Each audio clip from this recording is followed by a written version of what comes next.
മറ്റാരേക്കാളും വേഗത്തിലുള്ള ഉൽപ്പാദനക്ഷമതയാണ് ചൈനയുടെ വളർച്ച. സാങ്കേതിക വിദ്യയിലൂടെ പരമാവധി ഉൽപ്പാദനം ഉണ്ടാക്കിയെടുക്കുകയാണ് ചൈന. ജനസംഖ്യാ വളർച്ച കുറയുമ്പോൾ രാജ്യത്ത് തൊഴിൽ ചെയ്യുന്നവർ വേഗത്തിൽ പ്രായമാകുകയും അങ്ങനെ വ്യവസായ ലോകവും ഫാക്ടറികളും റോബോട്ടുകൾ ഭരിക്കാൻ തുടങ്ങുകയും ചെയ്യുന്നു. മനുഷ്യർ ദിവസവും 8 മണിക്കൂറേ ജോലി ചെയ്യുമെങ്കിൽ റോബോട്ടുകൾ 24 മണിക്കൂറും പണിയെടുക്കും എന്നുള്ളതാണ് പ്രത്യേകത. ഫലമോ ഉയർന്ന ഉൽപ്പാദനക്ഷമതയും. ആർട്ടിഫിഷ്യൽ ഇൻ്റലിജൻസ് കൂടി വന്നതോടെ എല്ലാ മേഖലകളിലും പരിപൂർണമായി റോബോട്ടുകൾ കീഴടക്കുകയാണ്. ഇന്ത്യയുടെ അയൽക്കാരനായ ചൈനയാണ് ഇക്കാര്യത്തിൽ ഏറ്റവും മുന്നിൽ.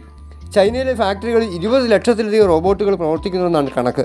കഴിഞ്ഞ വർഷം മാത്രം 3 ലക്ഷം പുതിയ റോബോട്ടുകളാണ് ചൈനീസ് ഫാക്ടറികളിൽ ഇൻസ്റ്റാൾ ചെയ്തിരിക്കുന്നത്. 2025 പൂർത്തിയായപ്പോഴേക്കും ലോകം മുഴുവൻ പുറത്തിറക്കിയിരിക്കുന്ന റോബോട്ടുകളുടെ എണ്ണത്തേക്കാൾ വളരെ കൂടുതലാണ് ചൈന പുറത്തിറക്കിയിരിക്കുന്ന റോബോട്ടുകൾ.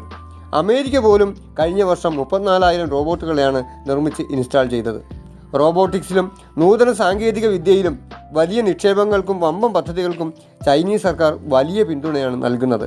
അതുകൊണ്ട് തന്നെ ഇന്ന് അവരെ ഈ മേഖലയിൽ ആഗോള വമ്പന്മാരാക്കിയിരിക്കുകയാണ്. നന്ദി.